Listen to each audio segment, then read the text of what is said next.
you'll take your seats, we'll go ahead and get started. I want to welcome everybody to Audie Murphy Days. We're so excited for you. A lot of planning went into this. Susan, thank you, and Kristen, and so many others that were involved in the planning of this event. We're going to have a great day today. It's a wonderful program.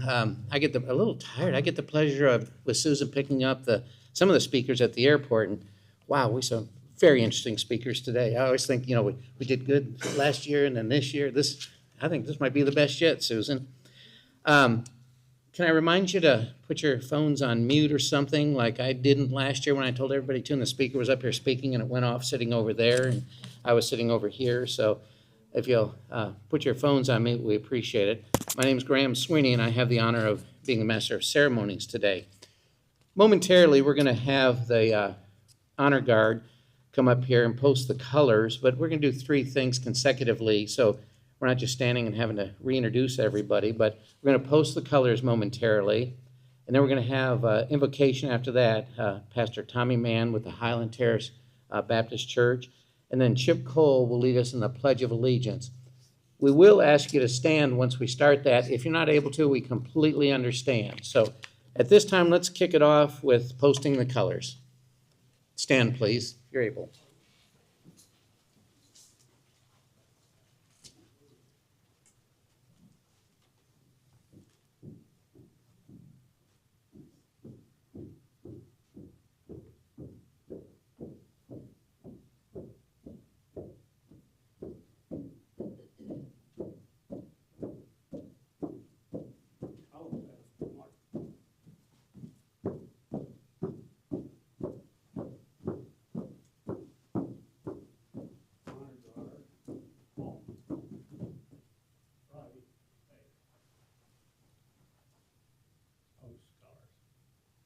Permission granted.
Let's pray. Lord, we thank you so much for allowing us to gather here on this beautiful day. We thank you for this occasion.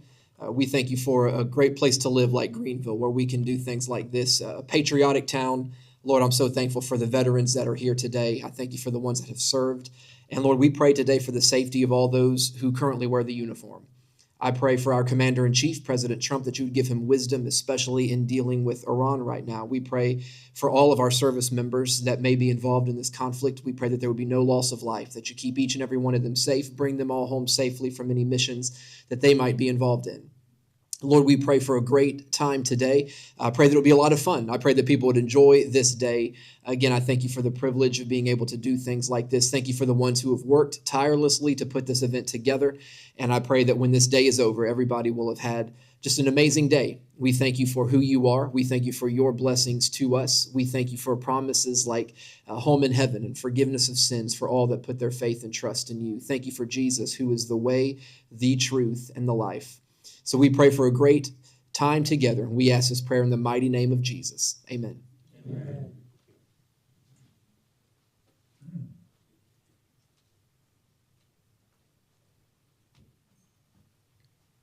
Please join me in our Pledge of Allegiance. I pledge allegiance to the flag of the United States of America and to the republic for which it stands, one nation, under God, indivisible, with liberty and justice for all. You may be seated.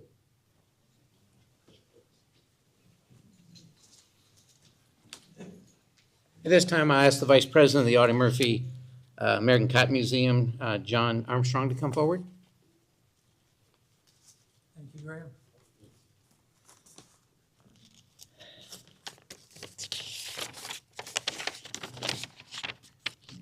On behalf of the museum board, I say thank you for all you that are in attendance today. We're looking forward to a great day, a wonderful program, and the activities that play out during the day. A special thank you goes out to the program committee who helped assemble this. They work hard and diligently to come up with a great day to be shared. Also, a shout out goes out to the volunteers who help us throughout this weekend. A little attaboy, attagirl is never wasted. We also thank the Audie Murphy Chapter of the World War II History Roundtable for helping us with the program this year, and especially Ron Robinson and Skip Steele. Here's a bit of information on the Roundtable. It is a 501c3 nonprofit organization that was founded in March of 2023 by the citizens of Hunt County in Northeast Texas. Their mission is to present 5 lectures a year by historians on military, political, and human aspects of the World War II experience. For those whose relatives served in the war, who have an emotional interest, have occasional interest in the conflict, and who wish to understand the sacrifice made by the citizens of the United States to preserve democratic freedoms around the world, i.e. that's for the rest of us.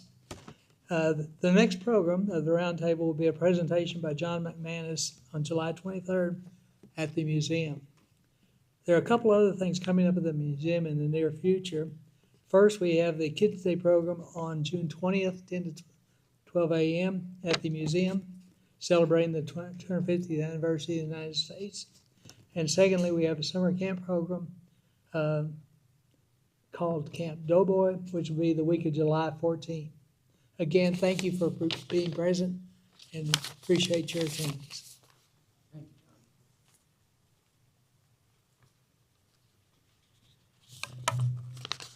I have the honor of introducing our first guest speaker.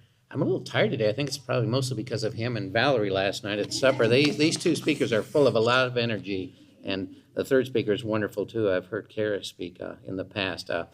Okay, here we go. Are you ready, Kevin? Give me about 20 minutes. No, your 20-minute speech is up here, sir. Oh, see? And by the way, there will be an opportunity for questions and answers 5 or 10 minutes at the end. You'll probably have a lot of questions for him. This guy's pretty incredible. Okay, Kevin Hymel has served as a historian at the U.S. Army Combat Studies Institute at Fort Leavenworth, Kansas, and was also the research director for World War II history and military heritage magazines, and has written numerous articles for each. He is an expert on General Patton and has given presentations about the Maverick General at the Library of Congress, Eisenhower Presidential Library, and Army-Navy Club. He is the author of Patton's War and American Generals' Combat Leadership, Volume 1 and 2, and you'll talk about 3 maybe a little, okay? And Kevin's article, WAC WAC, is that what we call the acronym? Okay, Corporal Lena Derricott and the 688 Central Post Battalion was made into a movie by Tyler Perry, and he was the technical advisor for the film. Kevin also hosts the popular podcast, World War II, live on YouTube with his fellow historian, John McManus, who we'll be hearing in a couple months, I guess July here. Today he will be speaking about the 688 from Forgotten Women to World Premiere. Please join me in welcoming the energetic Kevin.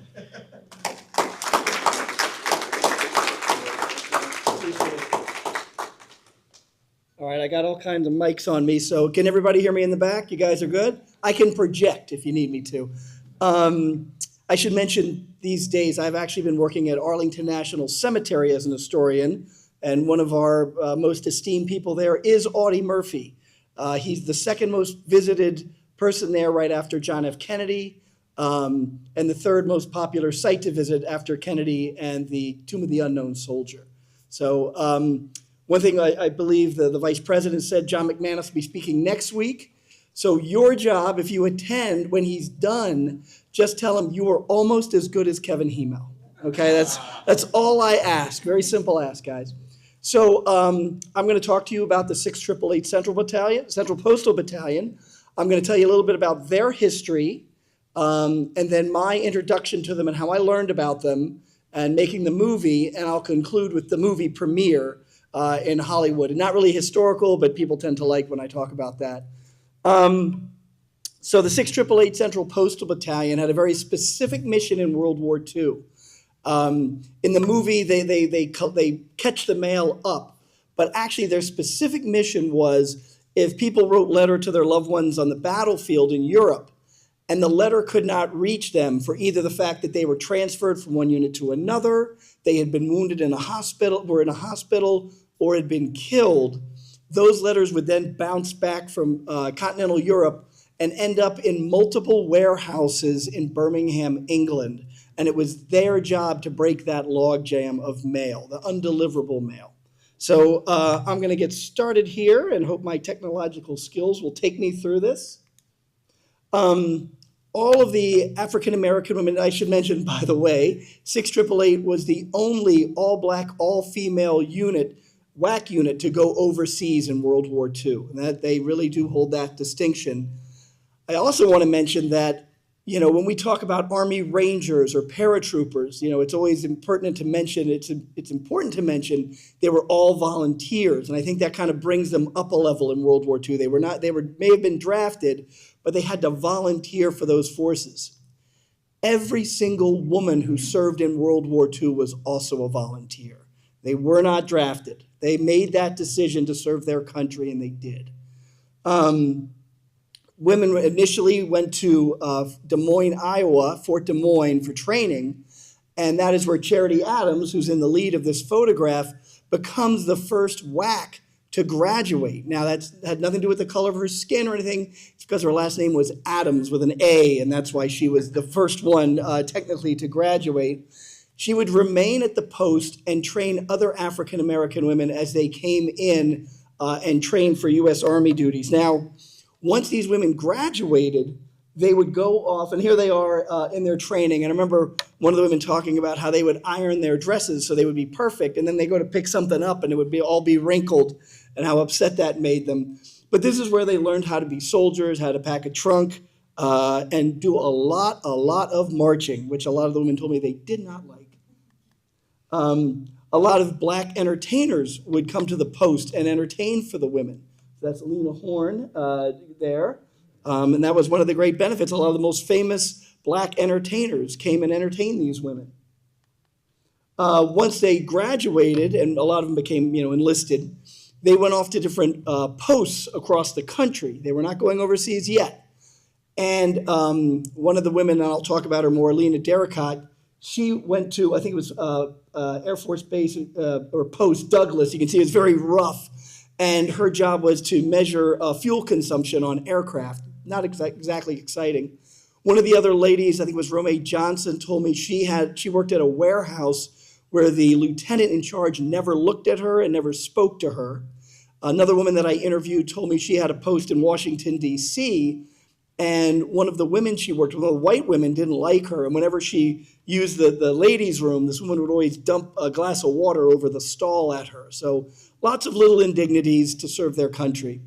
As the war goes on, these postings appear at all different bases saying if you want to go overseas, you can sign up. And I think almost over 1,000 women, African-American women, signed up. They had no idea what the assignment was, but they had to report to Fort Oglethorpe in Georgia. Out of these women, I think 855 eventually composed the unit. And they go through gas mask training, obstacle course, all kinds of different rigorous things to prepare them for their overseas duty. Now, in February of 1945, so D-Day is way past.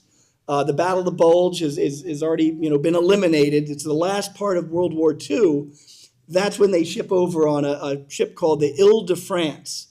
And, these women, they are in a combat zone. There is an alarm on the ship of a U-boat attack. They all had to scramble up and be up on board with their flotation devices, things like that. Someone told me they were terrified. They never experienced anything like that.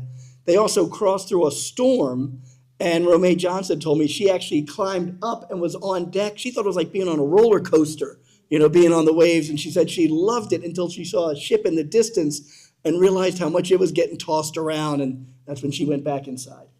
They're going to arrive in Liverpool and then move down to Birmingham, England, and that's where these warehouses of mail are, and this is when they're told what their assignment is going to be. Charity Adams addresses them and tells them that they are assigned to catch up at least 4 warehouses full of mail in 6 months. So they get to work. They told me that, the warehouses they worked in were dark. It was free. This is February in England. It's cold. And they said there were rats in these warehouses. So one of the women said she wore a ski suit to stay warm. They would wear gloves with the fingers, cut off. And they just worked around the clock. They worked weekends. The battalion was a self-sustaining battalion. They had their own motor pool. They had all the stuff that an independent unit has that doesn't rely on others. And they had 4 companies. So Charity Adams rotated the company so the women would stay rested. But it was a very thankless task that they got to. Some things I can tell you about Charity Adams. The Army actually opened up a USO canteen for Black women. And so Charity Adams called the battalion together and said, listen, I can't tell you not to go there, but as soon as we step foot in that place, we're agreeing to being segregated. So I can't tell you not to go there, but I'll tell you this, I'm not going in there. And not a single woman from the 6888 ever walked into that canteen, okay? That was the kind of leadership she had with these women. If you've seen the movie, this was basically taken from her memoir, that one day a brigadier general, in the movie it's a 3-star, but in reality it was a brigadier general, came to inspect the unit. So she fell 3 companies out for inspection, and the general said, I told you to send out the entire battalion. Where's the 4th company? And she said, well, sir, they're inside working on the mail. And he became enraged, and he said, you're not following orders. I'm going to fire you and have you replaced with a white lieutenant. And she strained her shoulders, and she said, over my dead body. Now, we don't know what happened immediately afterwards, but about a week later, he returned and apologized to her, and on several occasions lent her his limousine so she could get around. So I think that's a good example of people, stumbling, making mistakes, and kind of realizing it and working together for the bigger cause. I mentioned that they were only given 6 months to do this. They did it in 3 months, okay? That was the kind of dedication they had. Now, as they finish this task, it's early May. The war ends. World War II is over. So instead of sending them home, there's still a problem with backlogs of mail in Europe. So they send them to Rouen, France, and they're given the same assignment, catch the mail up in 6 months. Again, they did it in 3. This was their real exposure to war. They had seen bombed out houses in England. They had seen sort of the evidence of the 1940s bombing campaign of England. But here they saw it much more up close in France. And they said people would come to their post just skinny as sticks asking for food, that the French had been starving because of this war. And they tried to help them out wherever they could. Once they got the mail caught, I should mention that when they came off the ship in Rouen, a battalion of African-American soldiers greeted them. And they said it was amazing because the first thing when they came off the ships, they were like, is anybody from Iowa? Is anybody from Florida? And they were all trying to make connections with families and things like that. And one of the women told me that the men would play pranks on them. They had prepared all their rooms for them, and a lot of the guys short-sheeted their beds. I don't know if you know what that means. It means you kind of take the cover sheet and you tuck it in at the top, lay it out, and then you fold it in half. So when you climb in, you kind of get stuck. But that was kind of some of the playful things that were done when they arrived there. So they catch the mail up in 3 months, and they send the ladies to Paris to prepare to go home. They're going to head for home in early 1946. And they put them up in these 2 hotels right in downtown Paris. And it's such a world of change for them, because a lot of these women were like midwives and seamstresses, sort of lowest rung of society. And now they're staying in a hotel where they have maids making their beds, they have chefs making their meals, they have a concierge taking care of anything that they need. And it's just a world of difference for them. When they finish in Paris, they take a big ship home. Most of them all go home together. Some of the ladies stayed in Europe, took some Army courses for future careers. But eventually all the women return home. There's no parades. There's no, ships, blasting water out in the harbor. They just come home and resume their lives. And, they're relatively forgotten. I've talked to a number of veterans, African-American women, who told me they joined because they would see that photograph of Charity Adams and the troops, and they would never have a caption explaining it, and eventually came to learn about the 6888. So that is kind of their story. I first learned about the 6888 in 2009. I was working for an Army program called Freedom Team Salute. Now this is, during the Iraq and Afghanistan wars, and the Army was suffering a little bit of a PR problem. So what they did is they decided to honor people that support the soldiers. Soldiers get medals, but what about the parents and the family members that support them? What about celebrities that go to the war front to entertain? And what about veterans that, give inspirational talks to the soldiers? So that was the program. We would give these people certificates, thank them for their service, for helping out the troops. And one of my coworkers came to me and she said, "Hey, I met 3 women from the 6888 and I want to put on an event for them." And my immediate reaction is, what's the 6888? And so one of the women, her name was Mary Ragland, I said, I'm going to write a story about these women. So I went to interview Mary. She was living in an apartment in Washington, D.C. And as I was interviewing her, she got up and went into her closet and she came back with this stack of paper and handed it to me. And I'm flicking through these pages. I said, "Mary, what am I looking at?" She said, "Well, I was the clerk for the battalion and I made copies of all the records. These are the records of when we were in Europe." So I took pictures. Now back then, I used something called a camera. We didn't have iPhones back then. So I took pictures and I immediately drove to the National Archives where I do a lot of my research. And I said to the archivist, "Guys, I want to see all the records of the 6888. And they said, "We don't have any." Back in 1947, when Harry Truman desegregated the military, a lot of people in the Army said, "Well, now we're one big happy Army. These units don't exist as segregated anymore," and they destroyed the records. So I went back to Mary and I said, "Mary, you are the archives of the 6888. So I wrote this article for the Army Historical Foundation. It did rather well. I was very proud of it, but then I moved on. I'm an historian. I have other veterans to interview, other units to review.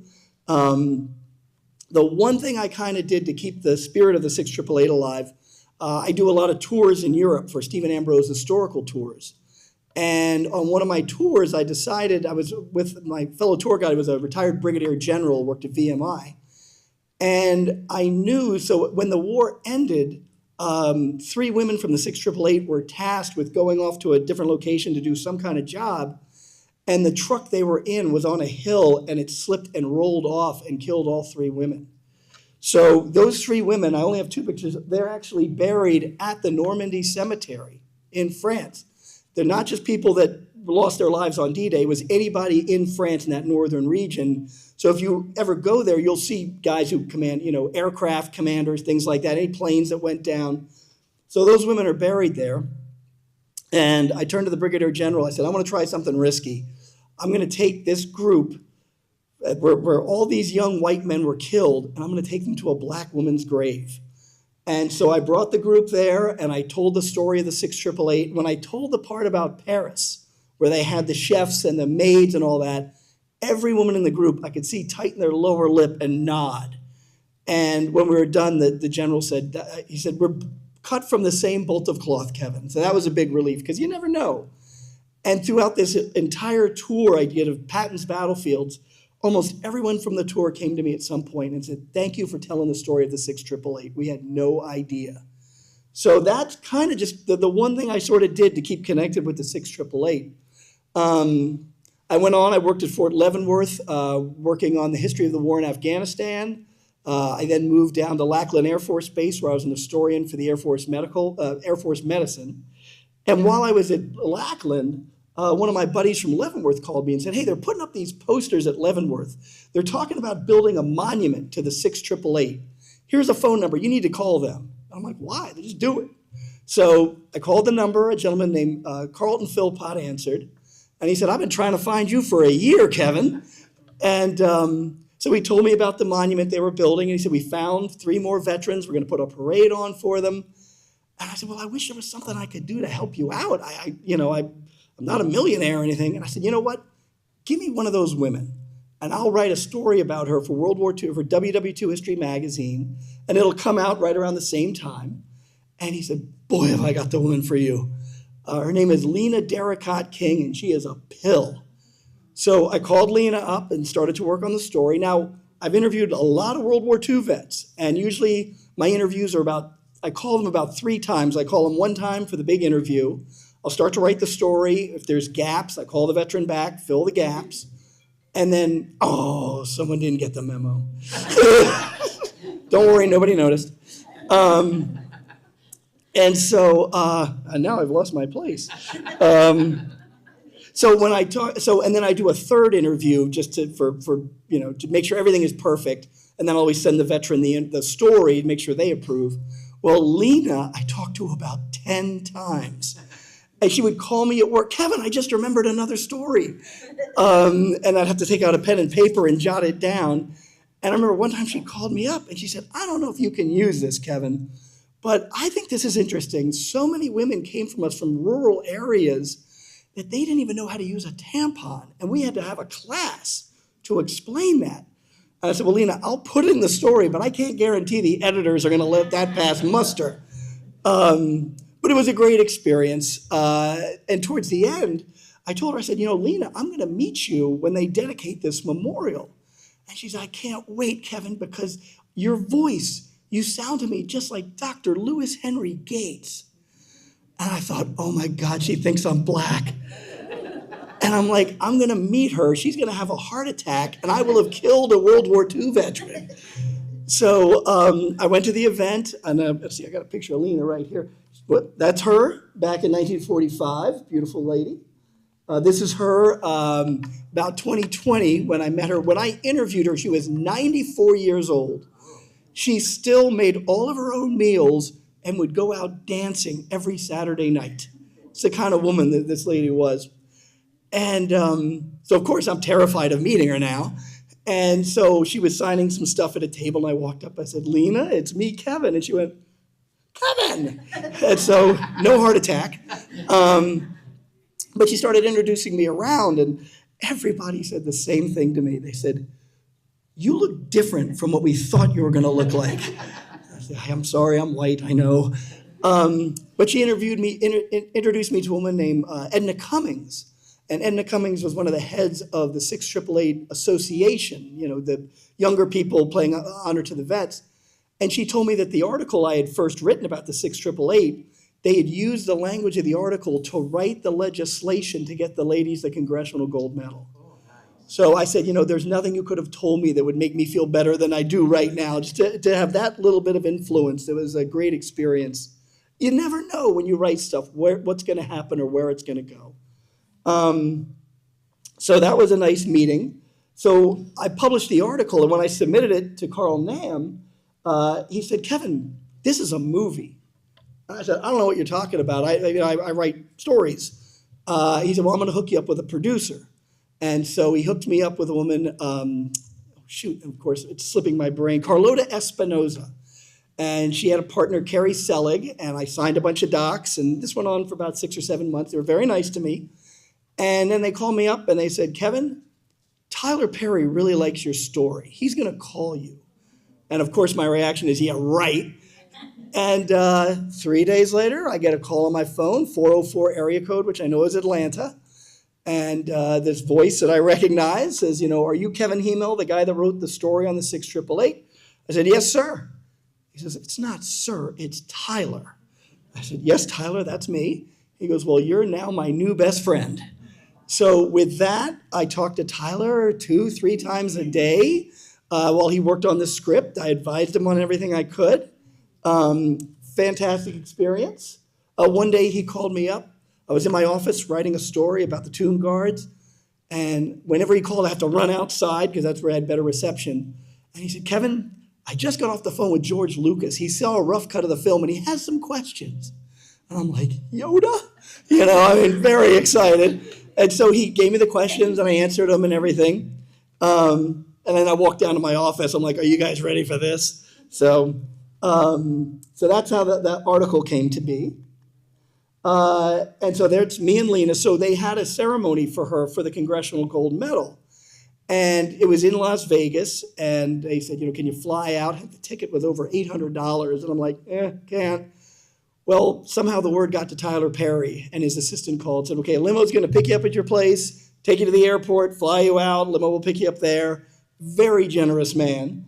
So I got to pin the corsage on her, and you can see she's wearing a mask. This is right at the end of COVID.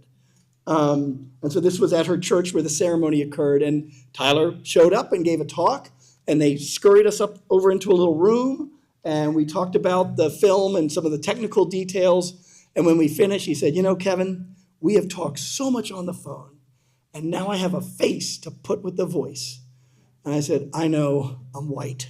So the one big obstacle in all of this, and the 688 Association ladies, they would call, after all this started building momentum, they'd call up and they'd say, Kevin, we've got another veteran. And I'd say, do you want a black woman to interview her? Would that be better? And they said, no, you know the stuff, you know how to get published.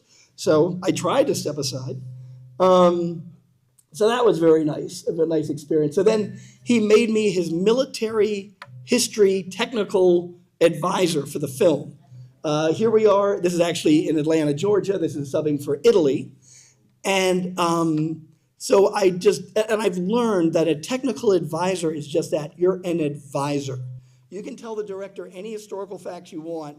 He's got in his mind what he wants, and you got to respect that. It's his money going into this, his effort. Making a movie is very different from writing a book or an article. And, at one of our conversations, he goes, this is my vision, Kevin. All these soldiers are in a trench, and the whistle blows, and they charge up this hill and attack the Germans. And I said, that's great, but they didn't really have trenches in World War II. They used foxholes. He said, okay, I want to have a trench. I said, okay. So I did a lot of research. I found out at Mouzargon, members, I think it was the 90th Division, occupied some World War I trenches. So I said, there you go. And he realized that the timeline didn't work. He needed 1943, not 44.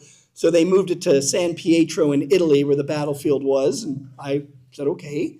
And I told him, I said, I will always tell you the truth, but I know what you're dealing with. So you'll just know, but there's no hill I'm going to die on. This is your movie. So that's Carlota standing next to me.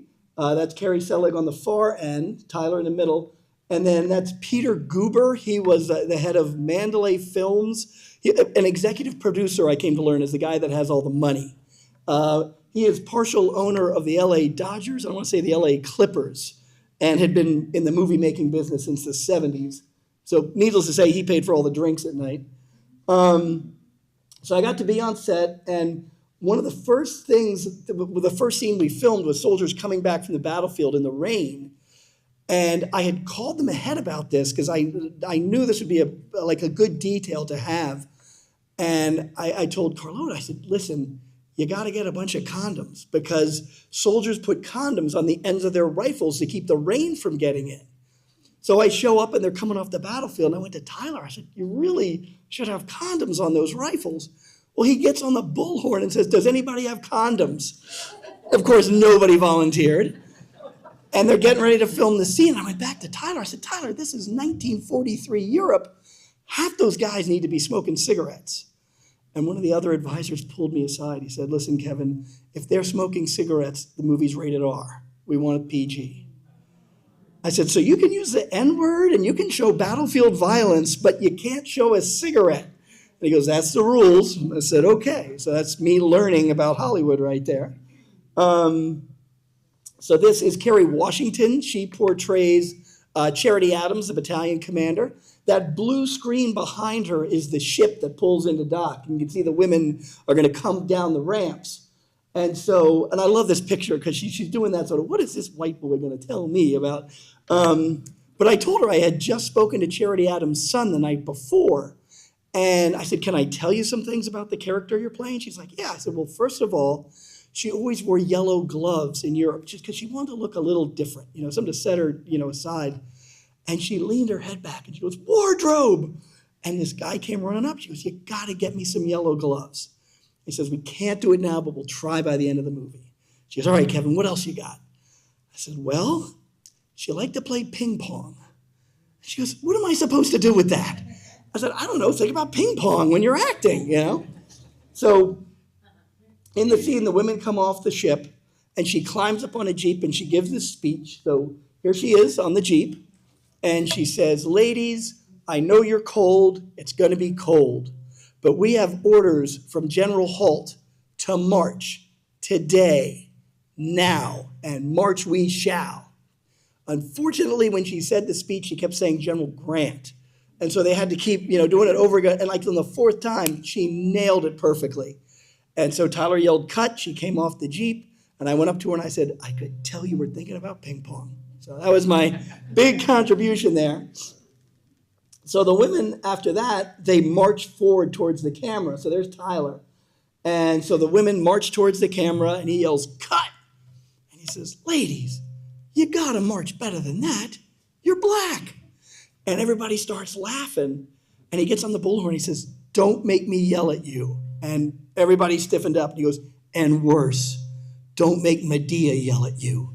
And he launched into the Medea voice. Everybody's laughing. And that's the way it was on the set. It was very light. He was maneuvering hundreds of people, but he did it. He was a real pro. I was very impressed. Something I don't think I could ever do. So there's me in a trench, not a foxhole, with some of the extras. And you can see that that's a P-51 fighter in the background. That's one of the main parts of the opening scene, is a crash by a P-51. Let's see. I think that's going to be it for the filming. Oh, geez. So I took this picture. I have 6 older sisters. And when I sent them this picture, they went berserk. This is Oprah Winfrey's changing room. So, and I showed this to one of the young ladies I work with. She was zooming in. She was, I want to find out what product she used. So just a room to me, but boy, did it cause a stir. So then we moved to the premiere. So this is in Hollywood. That's Carlota next to me, Carrie, and then in the middle, that's Ebony Obsidian. She played Lena Derricott King. Unfortunately, Lena did not live to see the movie. Tyler did bring her a rough cut on an iPad and showed it to her. And he told me that through the whole thing, she was crying and saluting. And when it ended, she said she loved it. So whenever people bring me criticism, I'm like, hey, Lena Derricott King liked the movie. And then behind us are the names of the 855 women in the 688. I thought that was a very nice touch at the premiere. So what happened? So I brought my sister Joy. My mother passed away in 2019. And so my sister Joy invited my father to live with her for a few years until he was ready to go to a retirement home. So as a thank you to her, I had her as my +1 at the premiere. And what you do at these things is you have to crab walk. You hold up an envelope with your name on it, and then you walk like this, because there's a whole line of photographers saying, he's not a Hollywood star, why are we taking his picture? And then at the end of them are all the reporters, interviewing people on camera. And so my sister Joy went crazy about this because she loves Entertainment Tonight and knows that reporter. Nobody wanted to talk to me. And so we kind of stayed around on the red carpet. And at one point, Tyler came over and he introduced me to this young man who was holding a picture of a woman from the 688. It was his grandmother. And behind him is his mother and his dad. And his mother was holding a photograph too. And so the guy hugged me and he thanked me for what I did. And he was kind of tearing up. And I'm like, hey, I'm just happy the movie got made. I think it was 2 days later I found out his name is Big Sean. He's a rapper. And so I listened to some of his music. It's all, you would never know he had really nice parents. I'll just put it like that.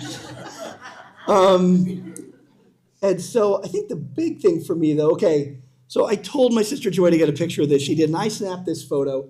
You see the white hair right there? Right behind this woman, it's a sort of, looks like a little bit of a crescent moon, that's white hair. That's George Lucas. He came to the premiere. And so I said, Joy, you gotta get a picture of me talking to George Lucas. So I went over to him, I said, Mr. Lucas, my name's Kevin Hymel. I wrote the article the movie's based on. And I just want to say thank you because Tyler called me one day and told me, that you had questions and we answered them. I think your questions made this a better movie. And he looked at me and he said, Okay. I said, okay, you have a great night, sir. And I went back to Joy. I said, did you get a picture? She goes, no, I was trying to get a picture of Oprah. So didn't get the picture I wanted with old George there. But it was really nice. I sat next to Mookie Betts, shortstop for the LA Dodgers. Like I mentioned, Mr. Goober was partial owner of the Dodgers. And he hugged me and said, what you've done is amazing. I said, me? You won the World Series. And I can tell you when I hugged him, that guy is pure muscle. And so that was a pretty exciting experience. Went to the after party. I don't think I slept for 2 days. It was a very energized thing. But just very happy that these women got their story told. So many people after this came to me and they just said, we never knew. You know, they did not know the story of the 688. So I had a very small role in that movie, but I'm very proud of it, very excited that I got to do that. Hopefully I'll get to make a movie or a miniseries about General Patton, but for an historian, for all the stuff we write, to even get one thing done in a larger media is just a very special thing. So for that, I'm very, very grateful. And so with that, any questions? Yes, sir. How did they locate the person whose mail they were trying to forward? Aha. I'm going to ask you to repeat that into the microphone for the cameras. How did they locate the person whose mail they were forwarding? How did they find the soldiers? Right. So, wait, I got, you can hear me? Yeah, okay. So how did they find the soldiers? They had muster cards with the soldiers' names and serial numbers. A lot of times they would open the envelopes, look for clues. Sometimes the soldiers would put their units, their division symbol on it. That helped focus them also. And I'm trying to think, I think Mark Robinson was the one that there was like 104 of them, you know, and to try to differentiate between them. A lot of times it was middle initials that they used. They also had the rolls of soldiers from units that had passed away, so they could compare those. But beyond that, I really don't know. When I interviewed the women, it was more about their experience because Tyler and the producers came to me with those kind of questions. And I'm like, I don't know the exact technical explanations, but I just know that, you know, those are just some of the methods they use. A lot of the things were packages. And because they'd been in these warehouses for so long, rats had eaten through them. So they had to undo the package, remove whatever had been eaten away, and then repackage them and use those names. So that's another thing they had to deal with. But the exact details, and they never left the post. They didn't go deliver the mail. They would figure out where the people were and then ship that out to different mail groups that would get it to them. But I wish I could give you a better detailed answer than that. Way in the back. Oh, Susan's going to get her workout. You're going to get your steps in, Susan.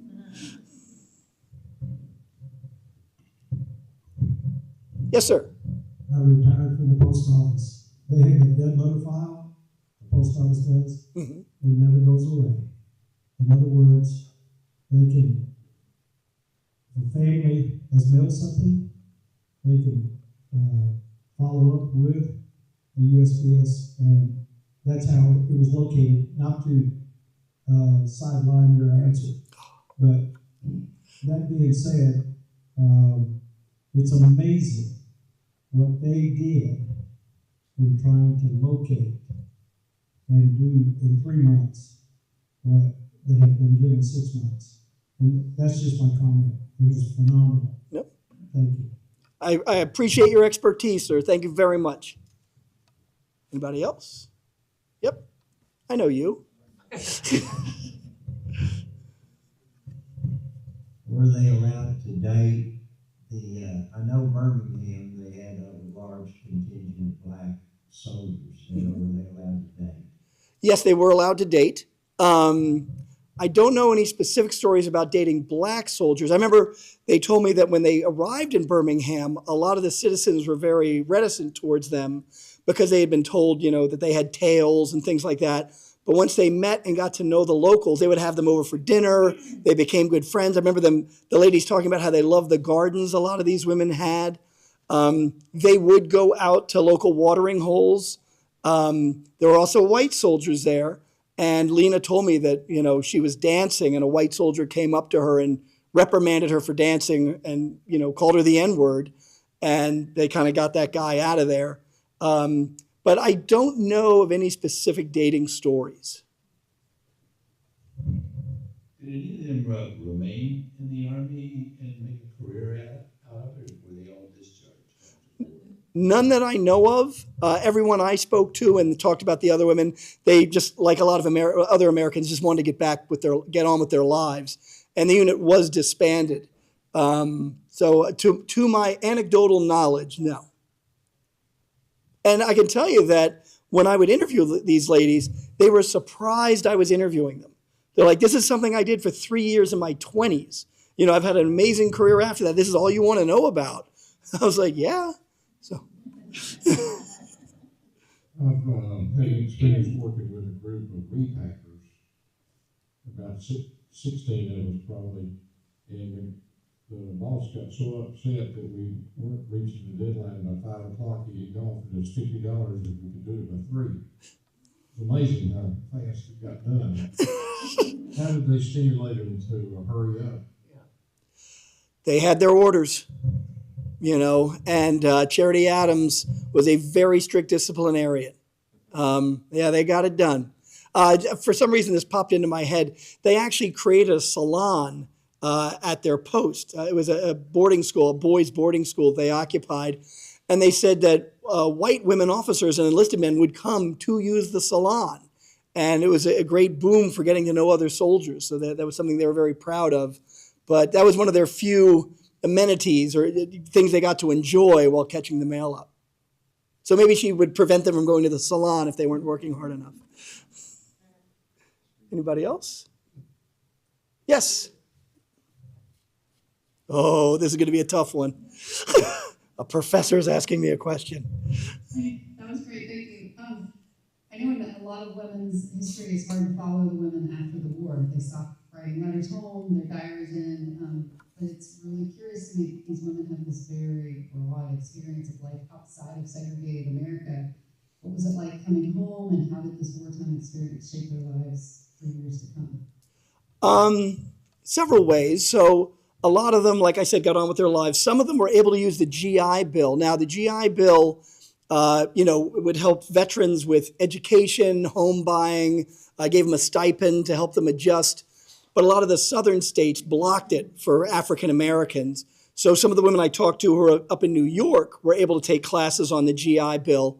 Lena took courses while she was in Europe, and they were in design and fashion and things like that. So when she came home, she pursued a career in that direction. Now, a lot of these women later in life in the 1960s got involved in the civil rights movement. And they never specifically traced it back to their World War II experiences, but it can't be denied because they got out of the United States, saw an unsegregated world where they were respected and knew that was the norm. And so I think that experience, more being away from the United States and maybe being in the military, really helped shape them and gave them a picture of what the future could be. Okay, good. All right. And then next to her. Well, first, do you know, are any of them still alive? I think one lady is still alive. I could be wrong about that. Lena lived to 101. And some of the women I interviewed, their memories were gone. So I couldn't do as exploratory research as I wanted. And I've had publishers come to me wanting me to write a book. I'm like, there's not enough information. If I someday do find the 688 records, Mary Ragland passed away when they started making the movie. Because when they contacted me, I was like, okay, I need to get her records. And her phone was dead when I called it. And then later realized she was buried at Arlington National Cemetery where I work. But I think there's just one left. Yeah. And then there's a gentleman in a black jacket. There you go.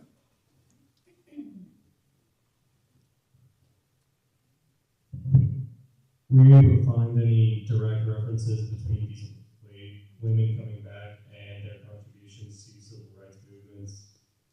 Like I said, not a direct line, but yes, they did partake. In fact, Lena was part of a protest before World War II. There was a Philadelphia theater that was segregated, and she marched out in front of it. So this was going on way before the 1960s movement. But No, they just said that they never really gave me a lot of detail because we were focused on the 1940s and then what jobs they had afterwards. But that they just said, yeah, and I was part of the civil rights movement. So nothing, I wish I could give you more info on that, but I just can't. All right? Okay? Thank you so much. Hey, happy to do it.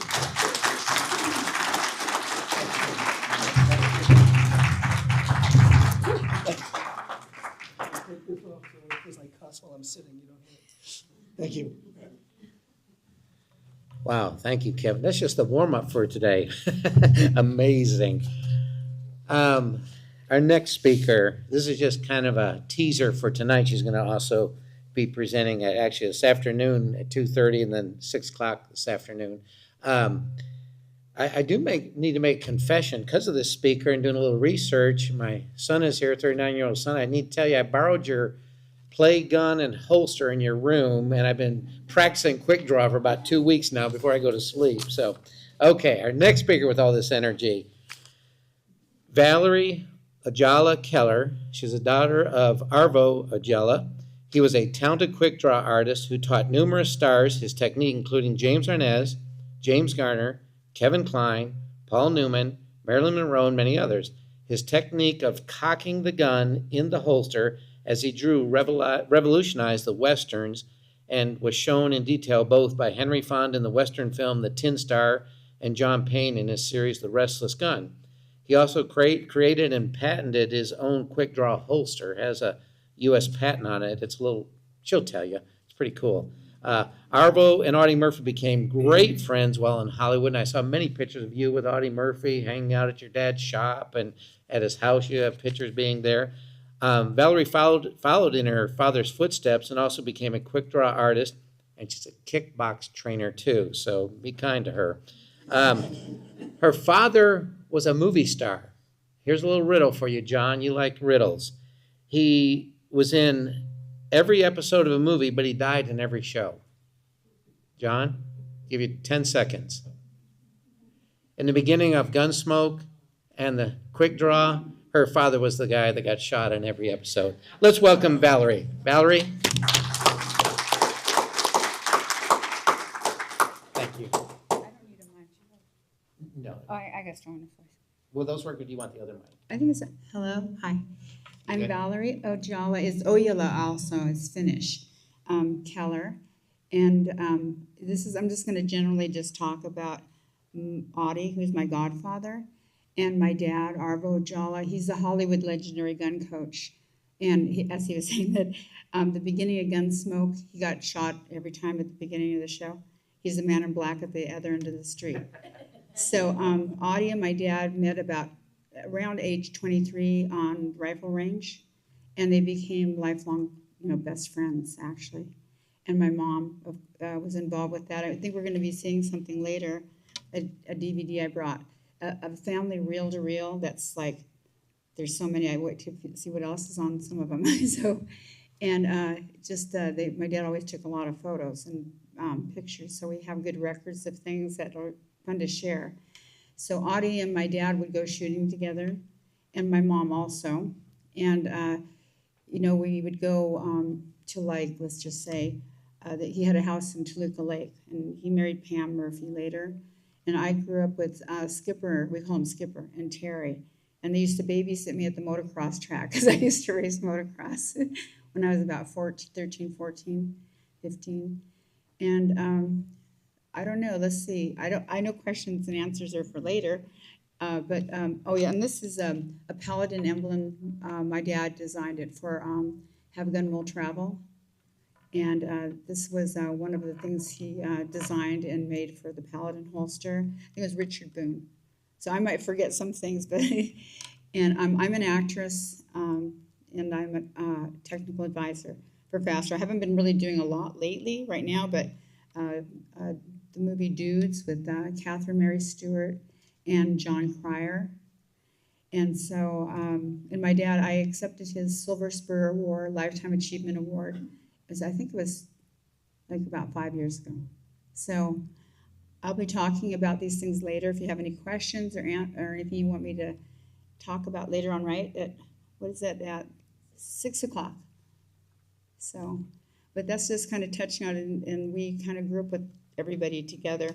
And one thing that you'd like to, this is one thing I remember really well, was every Christmas we would go to their house in Toluca Lake, and they always gave us Knott's Berry's Farm Jam, Audie and Pam Murphy, and that was a big deal. So, and we'd see each other at Christmas and everything like that. So it's been a really great experience. So, And okay. you're gonna actually have a quick draw demonstration at 2:30 at the museum. Yeah, I'm just gonna do a little demo. And the 6 o'clock will actually be at the museum also. Yeah, they wouldn't let me bring a 45 Colt single action on the plane, so I got to borrow one. I don't know how it's going to be, but we'll see. I brought John Schneider's holster. He had given me, my dad made for him, so I'll be.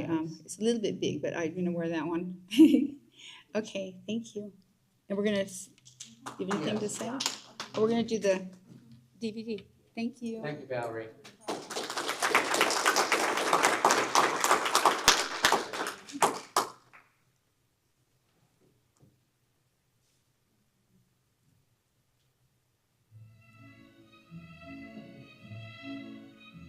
my mom.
time, we will do a display of military banners. When you hear your branch of service being called out and hear your song being played, if you can, please stand. If you're unable to stand, raise your hand. At the end, we'll have a special for the POWMIA.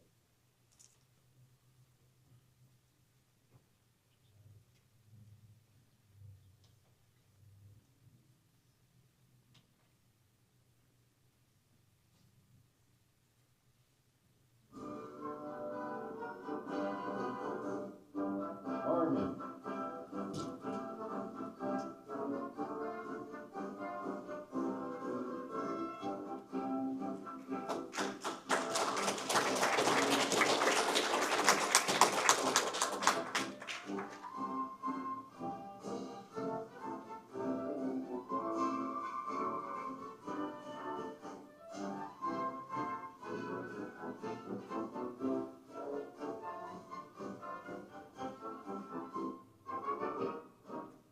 Marine Corps.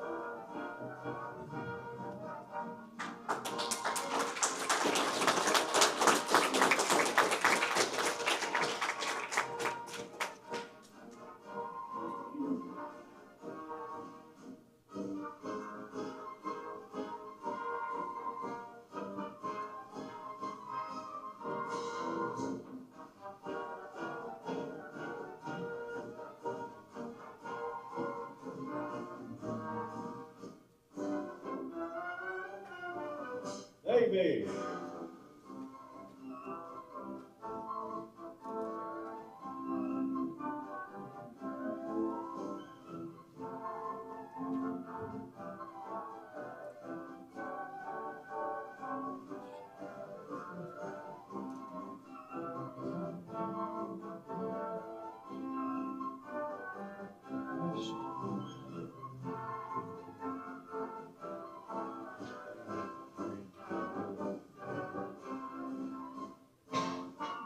Coast Guard.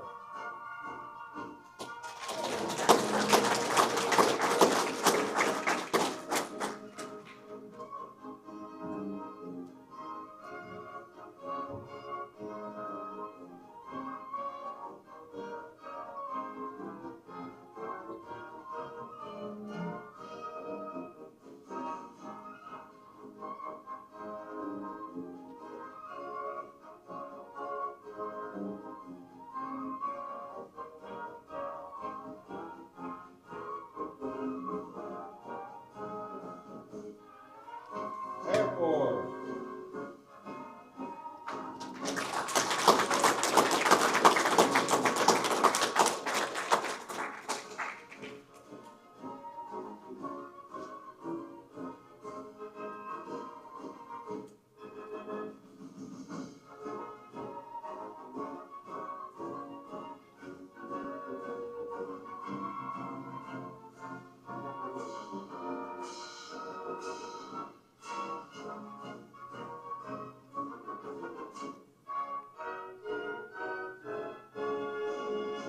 At this time, I ask you to please stand for a moment of silence for the POWs and MIs who could not be here with us today.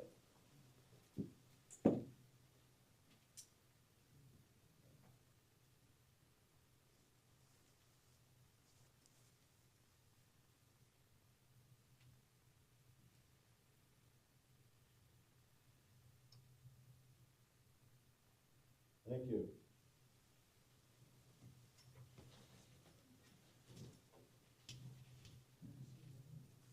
Color guard. Right? Hey.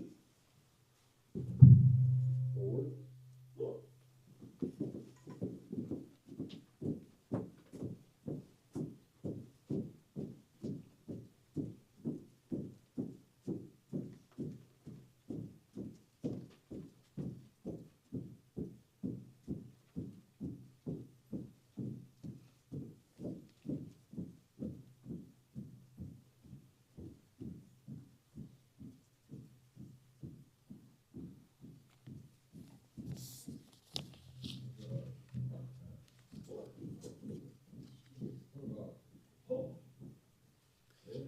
It's my pleasure at this time to introduce our next speaker.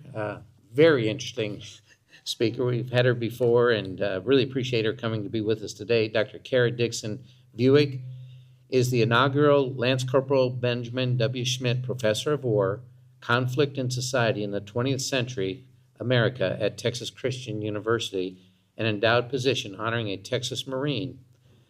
Dr. Buick received her BA at Marshall University and then an MA and PhD at Indiana University. She has written 2 books, The Girls Next Door, Bringing the Home Front to the Front Lines, and Officer, Nurse, Woman, the Army Nurse Corps in Vietnam War, and is currently working on a new book titled Drafting Women. Kara researches and writes about the ways 20th century wars have shaped and been shaped by American society and culture with a special interest in women's military and wartime experience. Today she will be talking about the rights, obligations, and women's service in World War II. Let's welcome Dr. Buick with us today. Thank you.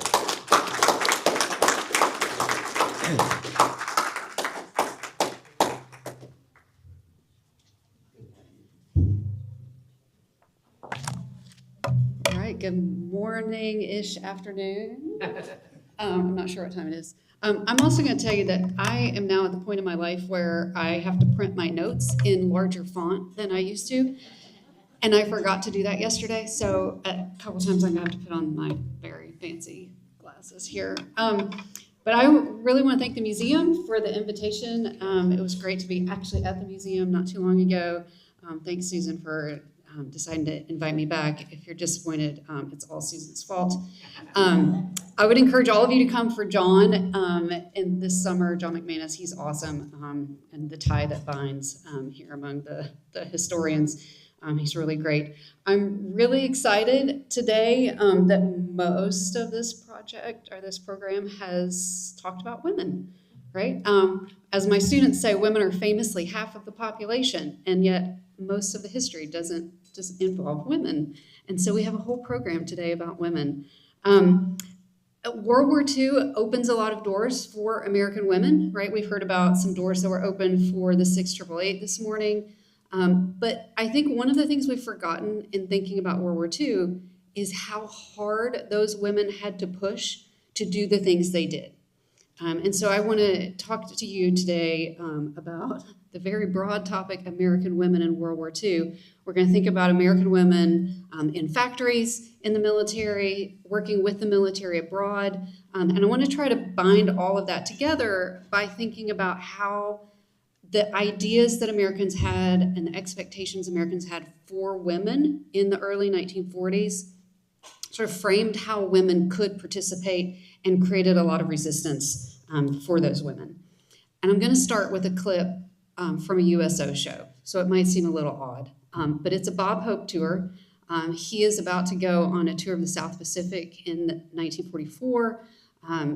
Everybody knows Bob Hope. But the new part of the act is a young woman named Patty Thomas, who has just come on the show. And so this clip is about 1 minute, and that's where I want to start today. You might have to turn the volume up a little bit. Another member of his company, Patty Thomas, a welcome sight on any battlefront.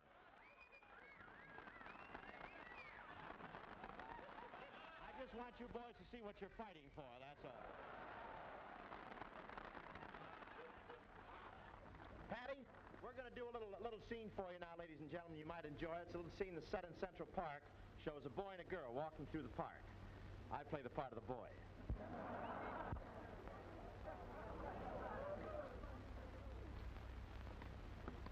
Well, some night. Some night. Some park. Some park. Some moon. Some moon. Some bench. Some bench. Some grass. Some grass. Some dew. I don't.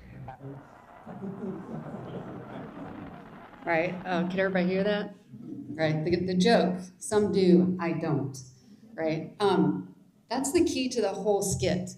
And Patty Thomas went on this tour, you know, it's Bob Hope, it's typical Bob Hope humor. He's sort of poking fun at himself, he's poking fun at the girl. But this really is the heart of a lot of USO shows. Women are the central part of the show. And they're such a central part of the shows because when you ask most Americans during the war itself what the war was about, they could tell you that the United States was attacked. They could tell you that Hitler was bad, Hitler needed to be stopped. But beyond that, a lot of Americans, especially the young men and women in the war, didn't have a much deeper understanding of the war, right? We all know what it's about. We have the benefit of history. And so there's a lot of effort in the war on the part of the government to provide Americans with the reasons for the war. This is what it's about. Not just here's what we're fighting against, but here's what we're fighting for, right? And so famously, the 4 freedoms that come down from the Office of War Information, that was the purpose of the 4 freedoms, was to give Americans something they could sort of put in their pocket and understand this is what this war is all about. But if you ask most GIs, if you ask most Americans in the war what they're fighting for, they say, I want to get home, right? A lot of them would say things like, I'm fighting for mom and apple pie, and reporters would be like, oh, that's crazy. They're not actually fighting for mom and apple pie. But when you really dig down into what they were talking about, they're talking about home. They're fighting to get home. They're fighting for the people beside them, and they're fighting to get home. And for most of them, home meant women, right? It meant mom, it meant your girlfriend, it meant the wife you hope to have, right? It meant getting home to women, right? And so when we think about women in World War II, I try to remind my students, this is what Americans understood. Women were what you fought to get home to. Women were what you were protecting, right? There are a lot of these kinds of advertisements warning that if we don't win the war, your women are in danger, right? We've got to protect them. There's a lot of emphasis as well on you've got to get home to the life you want to have, right? You've got to remember Americans are coming out of the Great Depression right before World War II. And so a lot of these companies are making a lot of money in World War II, emphasizing, if you get home, we win this war, you're gonna have community, the finest silverware, right? For Americans coming out of the Great Depression, like silverware in and of itself was probably a great thing, never mind nice silverware and a nice home, but this is what you're aspiring to, right? And so there's a lot of advertisement to women in particular to be the kind of woman that he wants to return to. Right? And all of these beauty advertisements and all of these soap companies and the makeup companies are making hay over this and saying, women, you need to look like the kind of woman he wants to return to. Right? No pressure, ladies. No pressure whatsoever.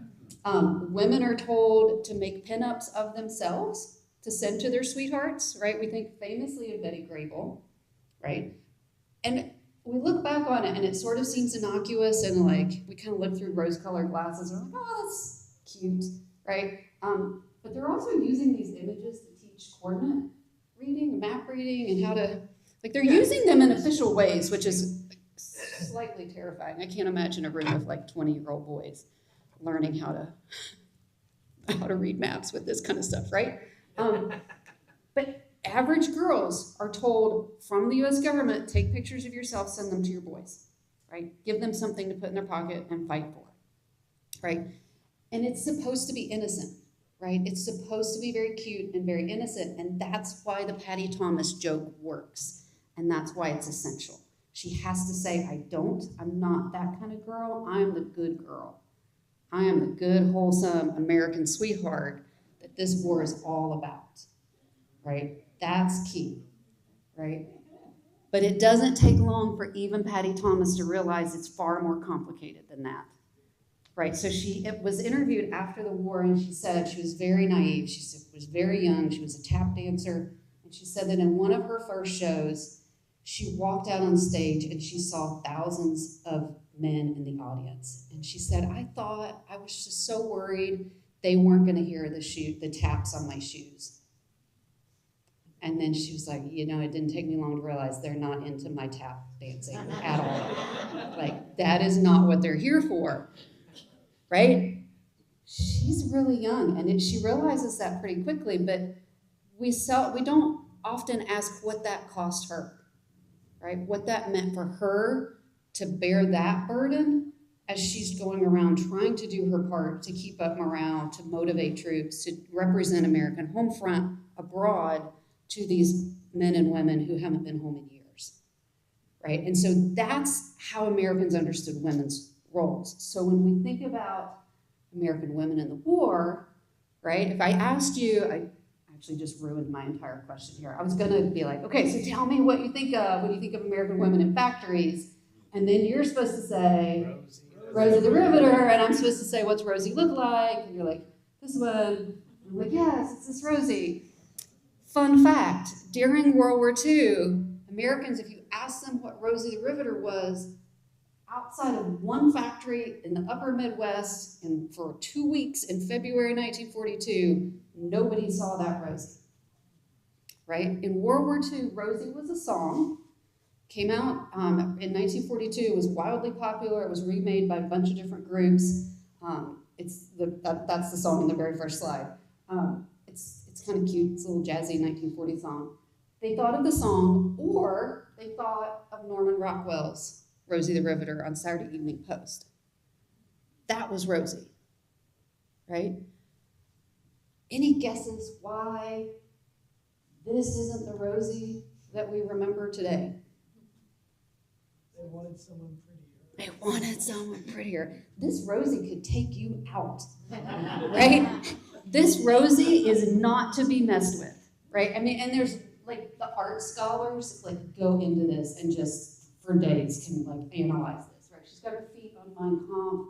She's got her red socks. Like the women in factories weren't even given boots. They weren't given steel-toed boots initially. For penny loafers, right? She's got a riveting machine. She's got all of her production awards. She's got the mask that goes over her face, right? There's all sorts of things going on here. But that's not the Rosie that makes it into like popular memory, right? This is the Rosie that makes it into popular memory. Part of it, I mean, a small part, this is not copyrighted, right? This is Office of War Information produced image. It's free to do with whatever you will, right? And so everybody and their sister has remade this image into whatever they want it to be, right? You can do that. You can go home and put it in Canva right now and make it into a t-shirt. Do whatever you want. But I would suggest that that's not the entire reason that that's the Rosie we remember instead of this Rosie, right? And so even in our memory now, women in World War II look a certain way, they represent a certain way, and it's not the reality of most women's lives, right? I mean, you guys are interested in history, I assume, which is why you're here today. And so it's probably not a shock to you that the myth and the reality often aren't the same thing. That's probably not news to you. But for women workers, the Norman Rockwell Rosie is far more reflective of their reality if they're in wartime industry, right? I love this poster of these women. I wouldn't mess with any of them either, just for the record. But even our idea of Rosie the Riveter as working in a wartime factory, there are 2 in 10 women workers during World War II. They're not the majority of women who worked. In the war, about 18 million women worked outside the home. I would suggest all women are working. 18 million of them work outside the home for wages. And that number is a lot for the time, but it's not drastically different than the pre-war numbers. What was different is that the majority of women workers were, for the first time in American history, married women. Right? Initially, single women go to the workforce. Mothers whose children are like old enough they can sort of be trusted to be on their own, they go to the workforce. But the needs for workers continue so drastically that for the first time, married women are the #1 workers in the workforce among women. And that was a big change, and that was not a change that everybody in America welcomed. Right? Most women who were working, oh, here's another picture. I just love this one. In part because World War II color photographs still kind of weird me out, even though I just think they shouldn't be in color, but they are. But I just love this photo as well. But most women who worked during the war were in clerical work, they were in government jobs, right? All of those jobs that opened up in DC, right? With the War Department and just managing the paperwork of a bureaucracy. All of that kind of work, this kind of work, far more common. But when we think of women workers, we like the Rosie the Riveter image, right? We want the image of women sort of busting down the door, doing something that they weren't allowed to do, right? But we really forget it cost those women a lot, right? And one of those women, one of those 18 million, is a woman named Beatrice Morales. who, if I can get to my page here, was the mother of 4 from San Bernardino, California, right? And she went to work at Lockheed, which before the war had only 5 women workers. But then when the war started, they needed so many more workers. Lockheed opened up to women. And Beatrice wanted one of those jobs. And she said her husband was not thrilled that she had taken the job. She said, when I got home and told my husband, oh, he hit the roof. He was one of those men that didn't believe in the wife ever working. He wanted to be the supporter. And I said, well, I've made up my mind. I'm going to work regardless of whether you like it or not. I was determined. Great. I'm like, well, okay then, husband. You know, like we might laugh today at her husband and be like, what was up with that? But most married men at that time did not want their wives working. Even in 1943, the nation at large is desperately short for workers, and the Gallup polls showed that 70% of married men did not want their wives working, right? So we celebrate Rosie, but let's not forget how hard it was for those women to do that, right? So also remember that when you see all of these kinds of recruitment posters to get women into factories, right? My students always love these because they're like, do women look like that in factories? And I'm like, not any that I've ever seen, right? The posters are designed to tell these women, we need you in the workforce, right? Fill in for him, do the job he left behind, right? Women at work, the sooner we win, right? They're telling Americans it's important, but you can also kind of see what else they're telling Americans here, right? Women who work in factories look like this, right? Their fingernails are painted somehow. Their makeup is done. Their hair is beautiful, right? There's this implicit message that, like, it's not going to make them not pretty women, right? They're still going to be women, right? That's the implication here. There's also, particularly for mothers, there's a very concerted effort to say this isn't permanent, right? So you see ads like this. Actually like this one because this is from near my hometown in Huntington, West Virginia. Adel Manufacturing, mother, when will you stay home again? And if you could read the small text, it says, some jubilant day this will end and she'll go home, right? It's like, don't worry, only for the duration. And then you see a lot of ads that are specifically not aimed at women. This ad is not aimed at the women in the room. This ad is for the men in the room. Right? Telling men, you can be proud of your wife, right? Moms, you can be proud of your daughter, right? My husband wants me to do my part, right? And here's my favorite. Their real pinup girl, the woman worker, right? We're back to all of those images again, right? So just keep that in mind when you think of all of these women and what they had to deal with and sort of the expectations held for them throughout the war. But regardless of all of that, a lot of women really wanted wartime work in manufacturing jobs in particular. Why? Because they paid the best, right? If you were a waitress, you made about 20 cents an hour, no tips allowed. If you get a job in a war manufacturing plant, you can make it $1.15. Right? And there were all of these promises that women and men in factories would get the same pay for the same work. That didn't work out like it was promised. But even then, the wages were so great that a lot of these women wanted this work. And it was particularly helpful, and I love this picture because she actually has Rosie on her welding helmet. These kinds of jobs were wanted by everybody, but they were especially desirable for women like Beatrice Morales, for Black women, who were kept out of the workforce not only because they were women, but because of their race, right? And there's a famous quote by an African-American woman who says, Hitler was the one who got us out of the white folks' kitchen, right? If you look at Black women, if you look at Mexican-American women, World War II opened doors in ways that it like exponentially, like the opportunities were just so great, even with all of the resistance. But working outside the home for a lot of these women was still very tough, right? On Beatrice's first day on the job, one of the men working alongside her told her she wasn't worth her wages. I was like, well, great. First day on the job, people really want me here. It's like, you're not worth any of it. But the quote about her husband should indicate to you that Beatrice was not one to back down. And so she was like, well, all right, then I'm just going to prove you wrong. And so she worked her way up through the factory, and she did a good job throughout the war. But it was still a lot, right? She had this husband who was very protective. She had never really worked around so many men in a factory before, and that was a little unnerving at times. She had to learn her way through the city on a bus, go to work every day, right? The whole experience was a brand new experience for a lot of these women. Morales worked on P-38s, riveting on P-38s, and worked throughout the war. So at the end of the war, she said she really wanted to stay. And most of the women, about 2/3 of women working in industry, wanted to keep those jobs. But at the end of the war, the American government is very fearful that as the men come home, as the factories shut down, we might fall into another Great Depression.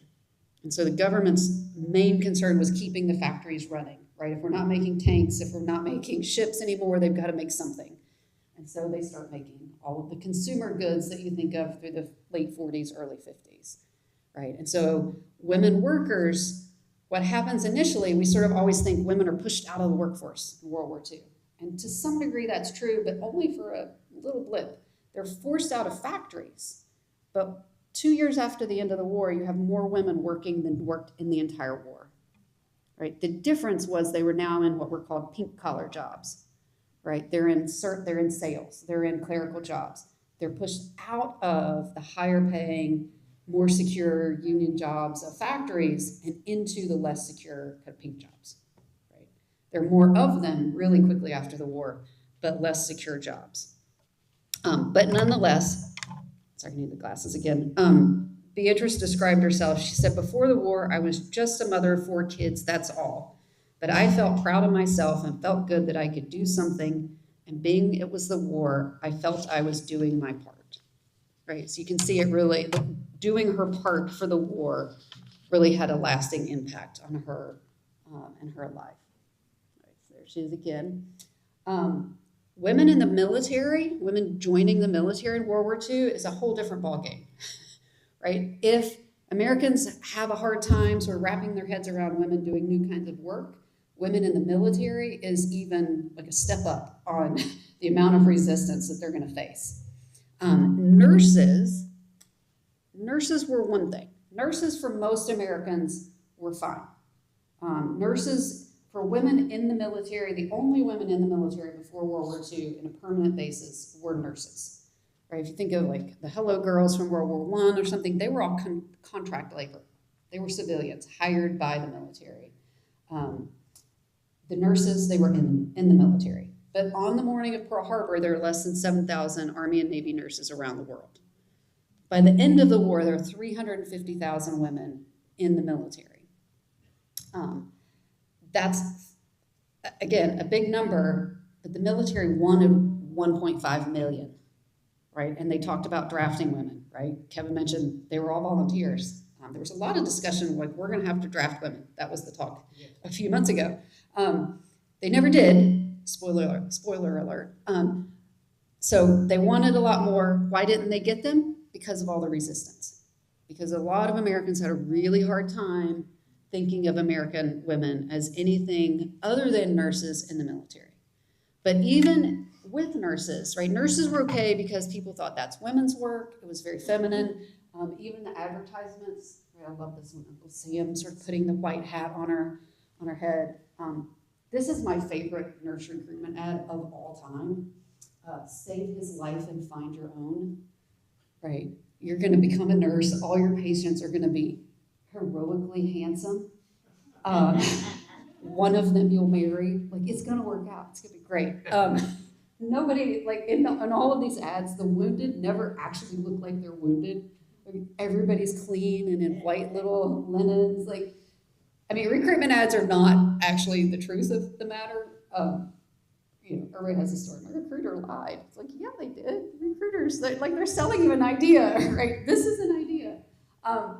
Nurses were okay for the American public, but even then, the idea of nurses being women and this being women's work still limited what they were allowed to do, right? Even as they desperately need nurses, until 1944, nurses were officers, but they had relative rank. They couldn't command men, they didn't get equal pay, it was very limited. Nursing was segregated, right? And the Army allowed black nurses, but only let them treat black patients. The only time they sent them abroad was to treat POWs. They could never treat white patients. The Navy didn't let black women in at all until 1945, and the war is almost over, right? Lots of segregation. There were a lot of men who were nurses in World War II saying, hey, you desperately need nurses. Let us be nurses. And like, no, no, no. Nurses are women, right? So there's lots of discrimination going on in lots of different ways. But those are nurses, right? Here's some nurses in Sicily. Soldiers, women as soldiers, that is another ballgame entirely, right? For most Americans, that is a bridge too far. 84 years ago, yesterday, I believe, the legislation was passed to create the Women's Army Auxiliary Corps, which became the Women's Army Corps, the WAC. World War II opened that door, right? The Army says we actually need women, we desperately need them to do all kinds of work, and it was pitched to the public as free a man to fight, right? Get the women in, they'll do these jobs, and then we'll send them in to combat. For a lot of men, they didn't want to be freed to fight. They weren't too thrilled about that, right? A lot of men, especially with men who had families at home, wives, they did not want to go to Tunisia and Sicily and the Pacific, right? They wanted to stay at home. And now all of a sudden, here are these women coming in to take your job so you can be sent to war. And that led to a lot of resistance. Right? Not only from men who are now being sent to war, but from their families who are now angry that those men are being sent to war because these women came in and took their jobs.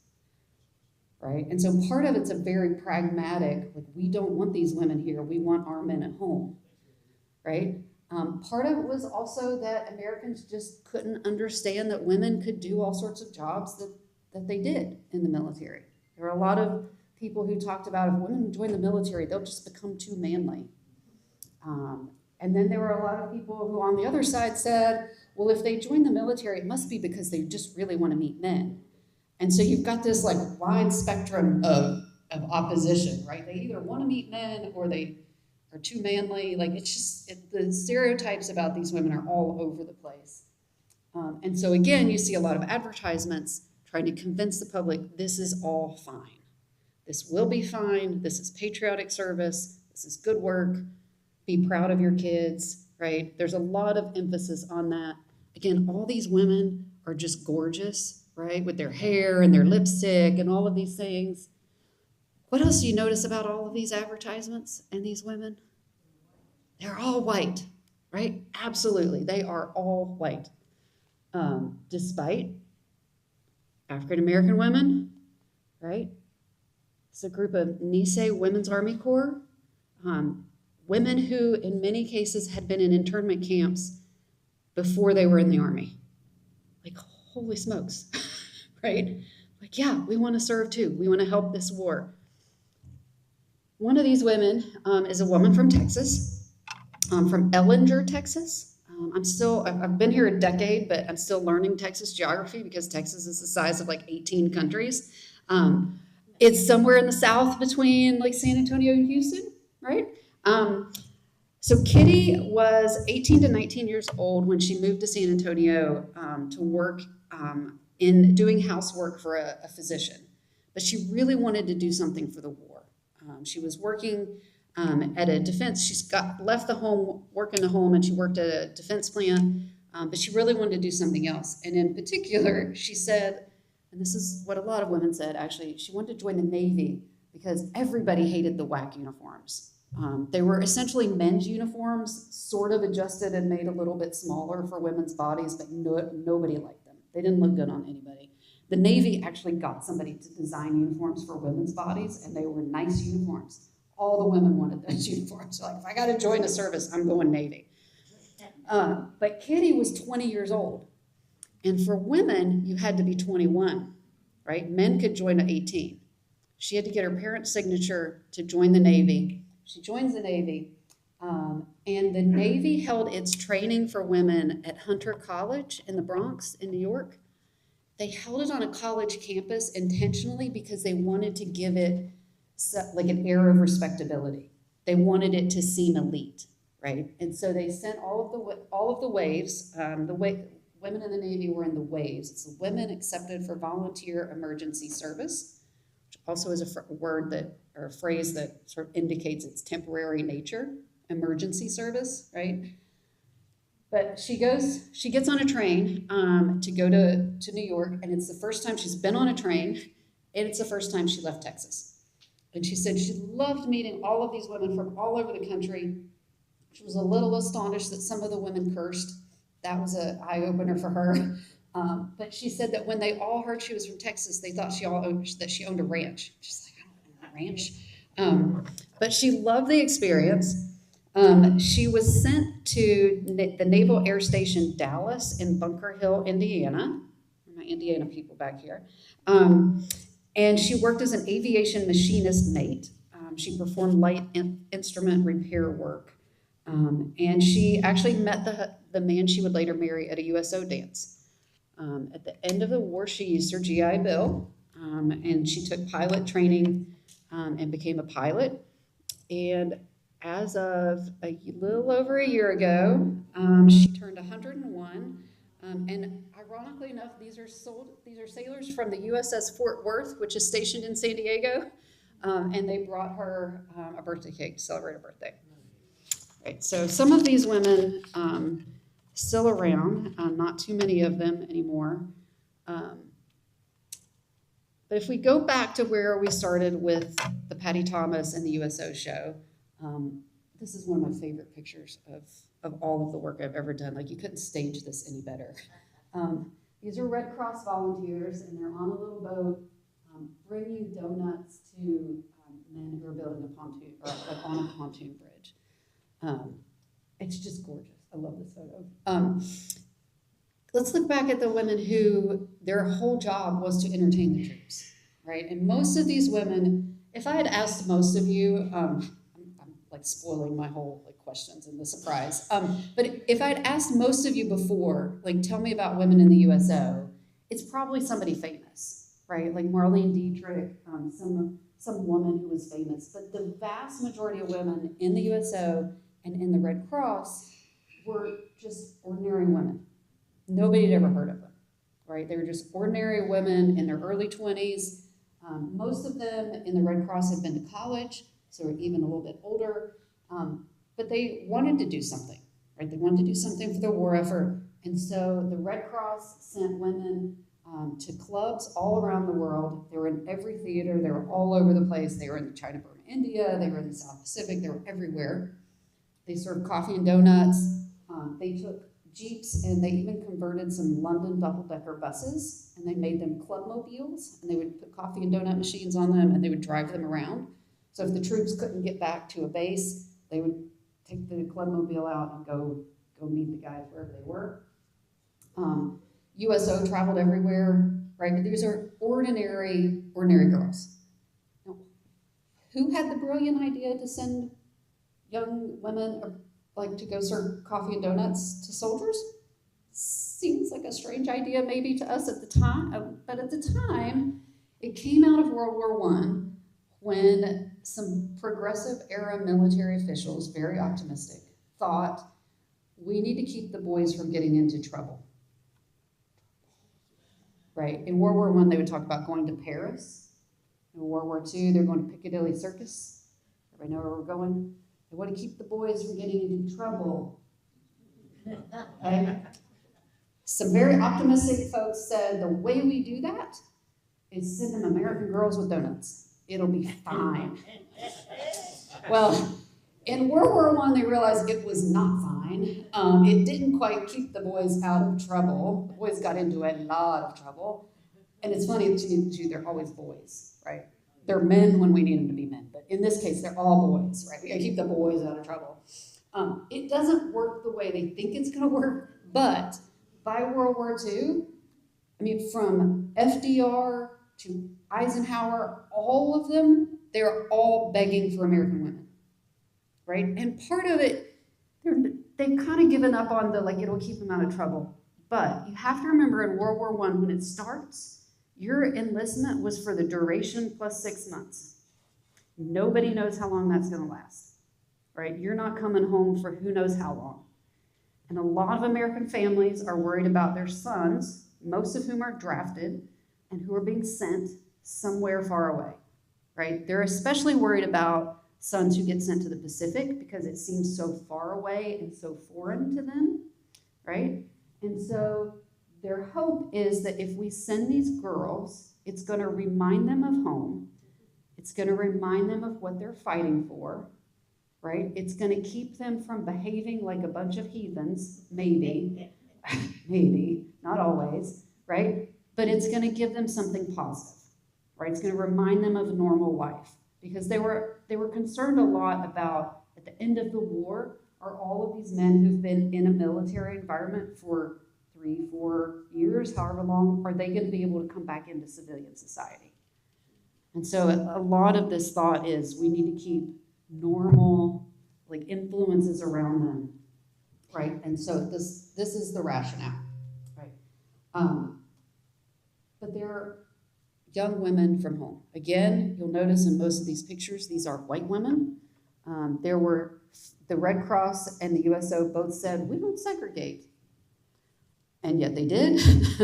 And so there are some Club Mobile units of Black women, some USO troops, right? I mentioned Lena Horne did a lot of USO travel, but it's still very much a segregated kind of entertainment. Now, one of these women is a woman named Elizabeth Richardson, who was from Mishawaka, Indiana. Again, it's a theme today, Indiana. She had gone to college at an all-women's school named Dower College and was an art major. And so she got a job after college drawing advertisements for newspapers for a department store. And when the war started, she went to the USO and she volunteered, but she really wanted to go to the war. She wanted to be in it. And it might seem ironic, but if you were a woman who wanted to go to the war zone, the only organization that would guarantee you an assignment in the war was the Red Cross. Not the military, the Red Cross. So she joined the Red Cross. So she joins the Red Cross. She goes to American University in DC for training. And the training basically involved learning the Major League Baseball teams, learning how to play ping pong, another theme. Like, they're learning how to, like, have fun in the club with the guys, right? They're learning how to talk their talk, right? You got to know the Major League teams to be able to have a conversation. You have to learn how to dance, right? You have to learn all of these social things.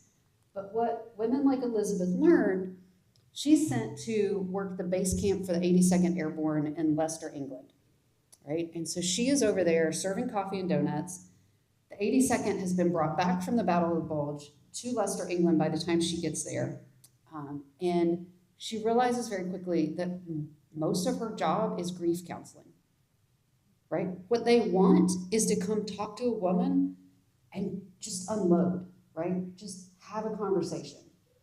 Not an ounce of her training taught her how to be a counselor, right? And so she's also far from home. She's also in a war zone. She's dealing with all of these things and also trying to figure out how to deal with all of this attention, right? A lot of these women talked about their life as being in a goldfish bowl, right? I mean, you can imagine, like, she wrote to one of her friends, she says, it's not my fatal beauty that attracts these men. She's like, it's not the coffee, it's not the donuts, it's not me. She said something like, I'm a victim of non-fraternization. Like, I'm the best game around, basically. So they're gonna come to me, right? But she can never hide, right? None of these Red Cross women can ever hide. They can never say, you know what, you're the 75th boy I've talked to this morning. I just need a break.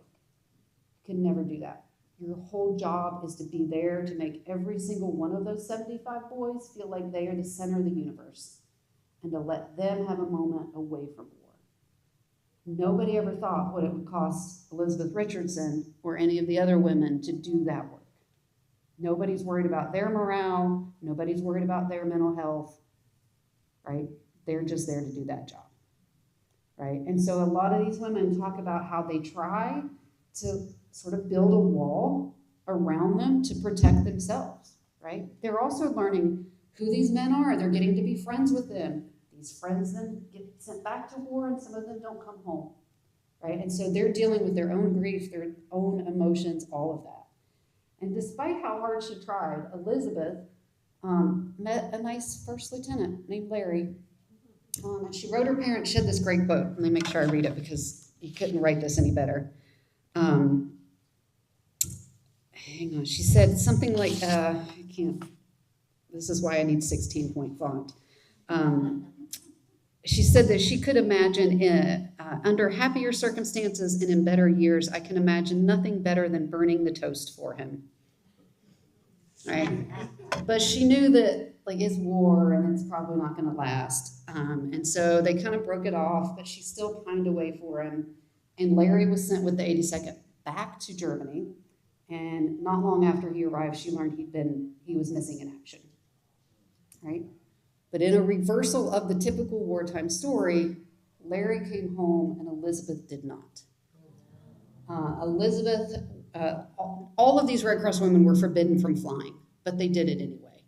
She had to go to a meeting in Paris, so she hopped on a plane in July 25th, 1945, the war's over. She hopped on a plane to go to a meeting in Paris, and it crashed immediately.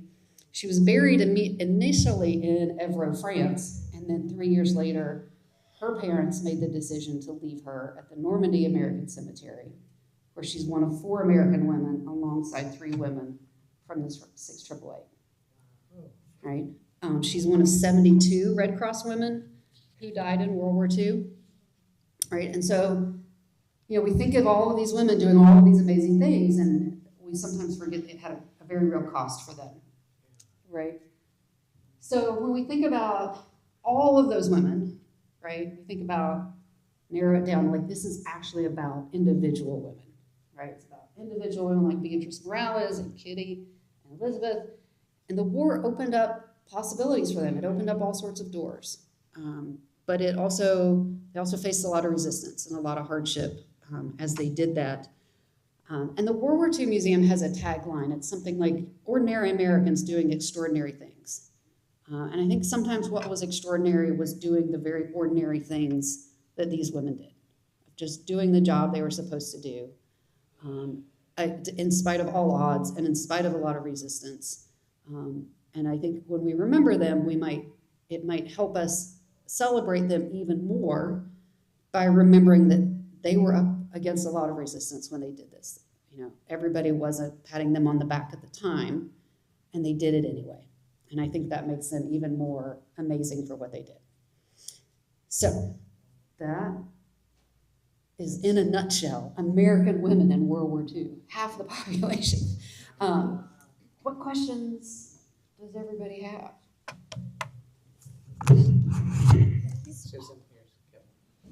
Oh, now it's coming back at me. I'm just curious, the women going into the factories, did they face any, I guess, like, I would almost call it institutional prejudice, like maybe they didn't have ladies' rooms or uniforms or anything like that?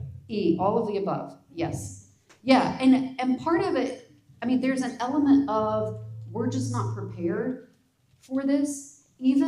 So there is absolutely an element of prejudice on the part of male workers, who are coming out of the Great Depression and are happy to have jobs now, and are terrified that if women come into the factories, the employers are going to use that as an excuse to lower all of their wages because you can pay women half, right? And so they are partly, like, it makes sense.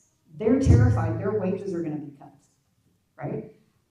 So there's partly that kind of like actual prejudice, but then there's also, even if they're like, we want all women, come on, they still don't know what to do with them. They don't have the proper safety equipment. They don't have restrooms. They don't know, like, they just don't know. They don't know what they don't know, right? And these are also women, again, married women, a lot of mothers. They just don't know how mothers' needs in a day differ from fathers, who don't have the same in the 40s childcare responsibilities, right? So these women have to get their kids to school, they have to pick them up at school, they've got to go do the shopping with rationing, they got to go find the meat. Like, it's just a whole thing that's different for women, and they just don't know what they don't know, even in the best of circumstances. Yeah.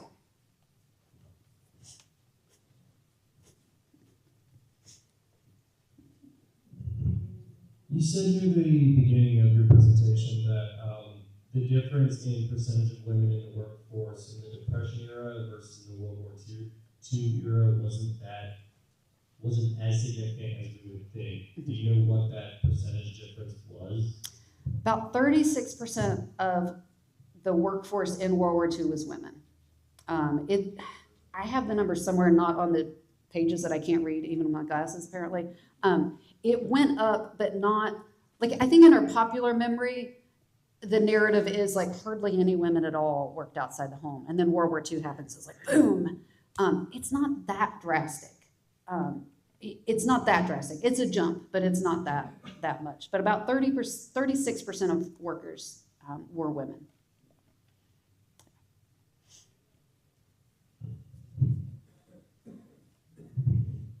My mother was one of the 300,000 in Washington, D.C.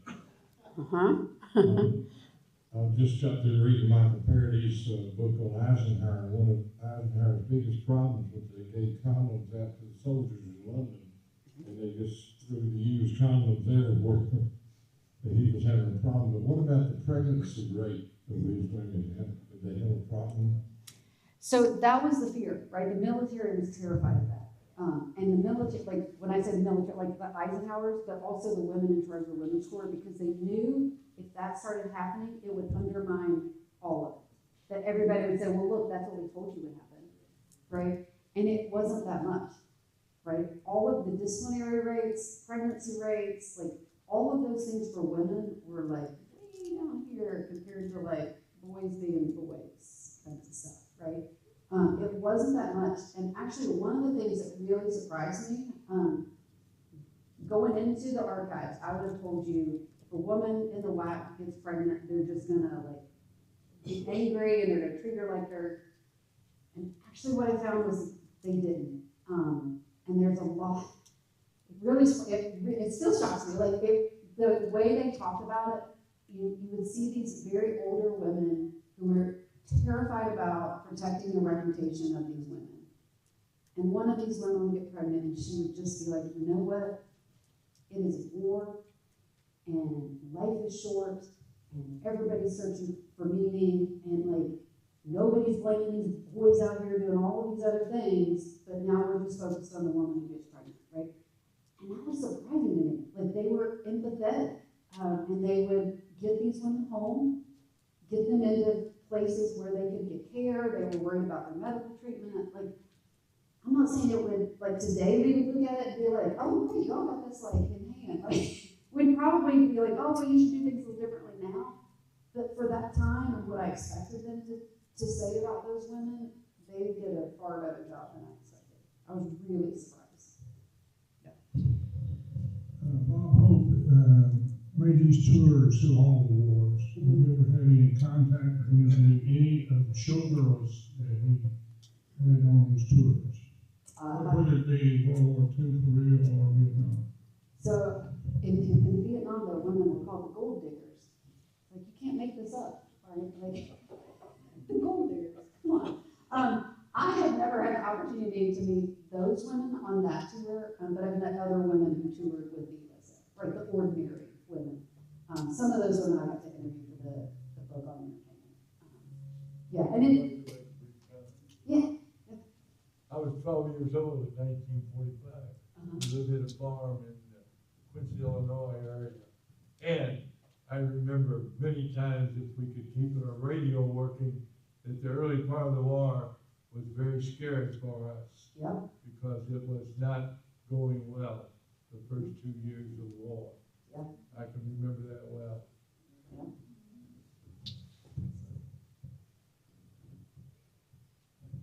I just wanted to ask, could you recap the names of all three women you had up there? Yes. Just so that everyone has it down, and I've got 2 out of the 3. Yes. So that's Beatrice Morales, San Bernardino, California. And that's Kitty Rippin, Rippin, and Elizabeth Richardson. And she was from Indiana. There's a great book. Actually, a professor of mine wrote, which makes me feel really old. But a professor of mine knew her brother, and he kept all of her diaries and letters and everything. And so it's called Slinging Donuts for the Boys. And it's partly him like explaining what she was doing, and then it's partly her diary and letters. Yeah, it's very cool. Like, because I mean, that's kind of what I was saying to Kevin earlier. Like, a lot of these women, they write letters home, and then as soon as the war's over, there are no more letters. Family gets rid of letters. Women are so hard to find. Beatrice Morales, if she gets married, she likely changes her name. Like, women are hard to find in history. And so when you get something like a stash of letters and diaries of Elizabeth Richardson, it is a gold mine. Kitty is originally from where? Ellsview, Texas. Oh, that's right, she's the one. Yeah. I looked it up, it's in between Austin and Houston. Somewhere down there. Okay.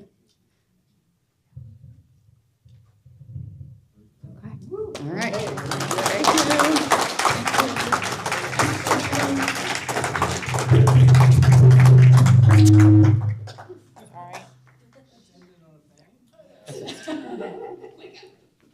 That was excellent. Thank you so much. This has been a great morning for us. In closing, we're going to do a couple things. I'd like to ask Coy Prather to come forward. He's going to introduce Audie Murphy's family that's with us today and say a few words. And we have some flowers for them also, Coy. I wanted to say first to thank, it's been several years, I know quite a few, Mr. Graham Sweeney, doesn't he do a wonderful job as MC? I thank everybody for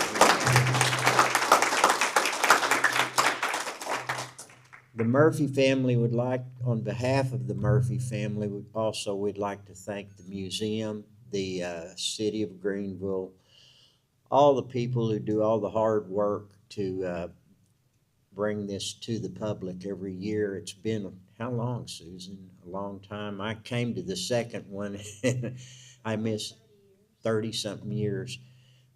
Susan, Kristen, but everyone involved, thank you very much on behalf of the Murphy family. Give yourself a hand too.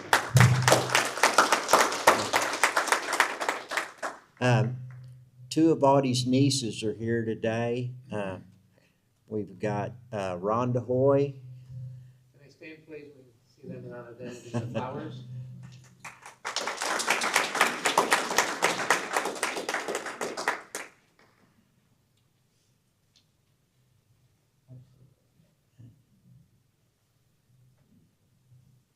And Sandra Patterson.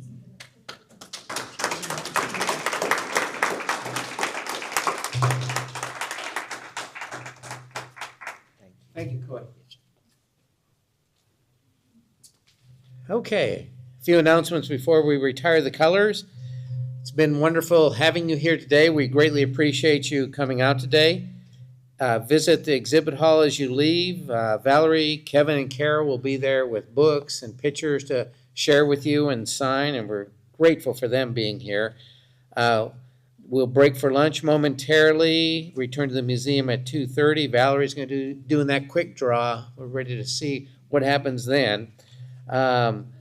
Lastly, there is a fly-in that's going out on at L3 till 4 o'clock today, if during lunch or lunchtime you want to run out there. Also, the county's collecting tires. If you have any used tires you want to turn in, that's happening too. But you probably don't have those in your trunk.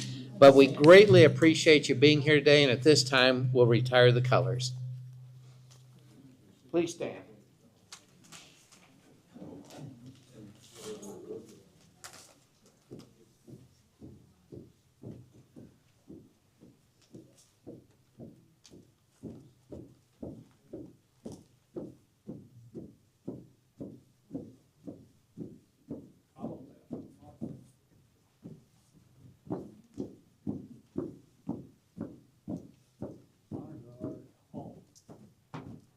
Right. Permission to retrieve colors. Permission granted.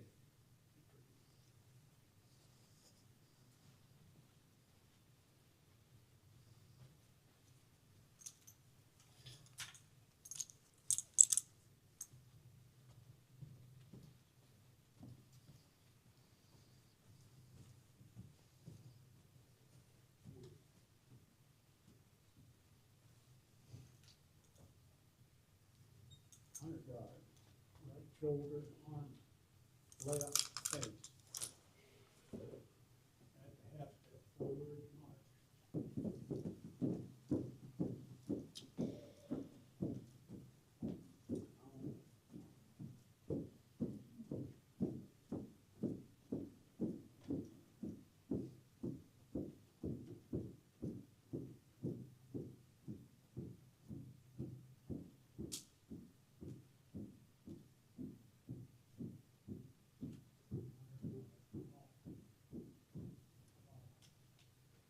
Thank you once again for being here.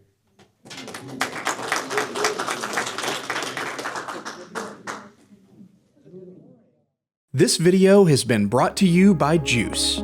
Juice is your community-owned provider for electric, internet, cable TV, and true local programming.